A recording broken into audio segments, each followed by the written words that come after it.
নমস্কার বন্ধুরা, আজকে আমি তৈরি করব চিলি চিকেন। চিলি চিকেনের কোনো মাপ বলতে পারবো না, কারণ হলো এখানে আমার অনেকটাই চিলি চিকেন আছে। আমার মেয়ের জন্মদিনের চিলি চিকেন, তো দেখতে থাকুন চিলি চিকেনটা তৈরি। তো প্রথমে আমি চিকেনগুলো ভালো করে ধুয়ে আদা, রসুন আর পেঁয়াজ বাটা, লঙ্কার গুঁড়ো আর গোলমরিচের গুঁড়ো আর লবণ আর টক দই দিয়ে আমি চিকেনটা ম্যারিনেট করে রেখে দিয়েছিলাম কিছুক্ষণের জন্যে। ম্যারিনেট করে রেখে দিয়ে প্রায় 1 ঘন্টা মতো ম্যারিনেট করে রেখে দিয়েছিলাম, এরকম নাড়ানাড়ি করে। এবার আমি এটাকে ঢেকে রেখে দেব। এখানে আমি পরিমাণটা বলতে পারবো না, কারণ হলো এখানে প্রায় 30 জনের মতন আছে। এবার আমি ম্যারিনেটটা 2 ঘন্টা আমার হয়ে গেছে। এবার আমি ডিম দিয়ে আর কর্নফ্লাওয়ার দিয়ে আবার চিকেনটাকে ভালো করে মাখিয়ে নেব।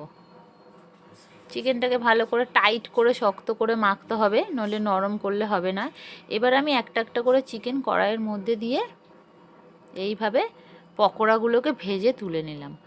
এবার আমি কড়াইতে তেল দিয়ে দিলাম রসুন কুচি। রসুন কুচিটা সামান্য একটু হয়ে আসলে এবার আমি দিয়ে দেব আদা বাটা। আদা বাটা দিয়ে নাড়াচাড়া করে নেব। এবার আমি নাড়াচাড়া করে কিছুক্ষণ এবার আমি দিয়ে দেব ক্যাপসিকাম। বড় বড় টুকরো করে ক্যাপসিকাম কেটেছি, এই যে চৌকো চৌকো টুকরো করে দিয়ে দেব আমি ক্যাপসিকাম। ক্যাপসিকামটা 1 থেকে 2 মিনিট মতন ভেজে নেব। ভেজে নিয়ে এবার আমি চৌকো টুকরো করে একই রকম শেপে পেঁয়াজগুলো কেটে নিয়েছি। এবার আমি দিয়ে দেব পেঁয়াজ আর ক্যাপসিকাম ভালো করে নাড়িয়ে আমি ভেজে নেব কিছুক্ষণের জন্য। ভেজে নিয়ে দিয়ে দেবো এখানে অল্প লবণ, তাহলে পেঁয়াজ আর ক্যাপসিকামটা একটু নরম হয়ে যাবে তাড়াতাড়ি। পেঁয়াজ আর ক্যাপসিকাম আমার ভাজা হচ্ছে। এবার আমি দিয়ে দিলাম এগুলো রসুন পাতা আর পেঁয়াজ পাতা কুচি। চিলি চিকেনে এটা দিলে একটু টেস্টটা এর বেড়ে যায়। এবার আমি দিয়ে দেবো সোয়া সস। পরিমাণটা বলতে পারছি না। সোয়া সস দিয়ে এবার আমি দিয়ে দিলাম টমেটো সস। সোয়া সসের পরিমাণটা একটু বেশিই দিয়েছি।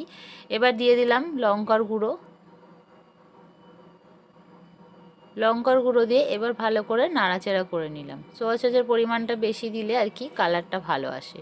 এবার আমি গোলানো একটু কর্নফ্লাওয়ার গুলিয়ে রেখেছিলাম, ওটা আমি দিয়ে দিলাম। দিয়ে কষাতে হবে অনেকক্ষণ ধরে, অল্প জল দিয়ে কষাতে হবে। এবার আমার জল দেওয়া কমপ্লিট হয়ে গেছে, ঝোলটা ফুটে আসছে। এবার আমি দিয়ে দিলাম চিকেন পকোড়াগুলো।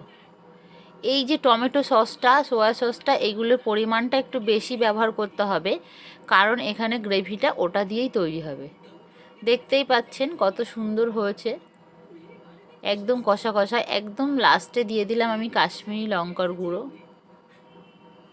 ব্যাস রেডি হয়ে গেছে আমার ফ্রায়েড রাইসের সাথে চিলি চিকেন।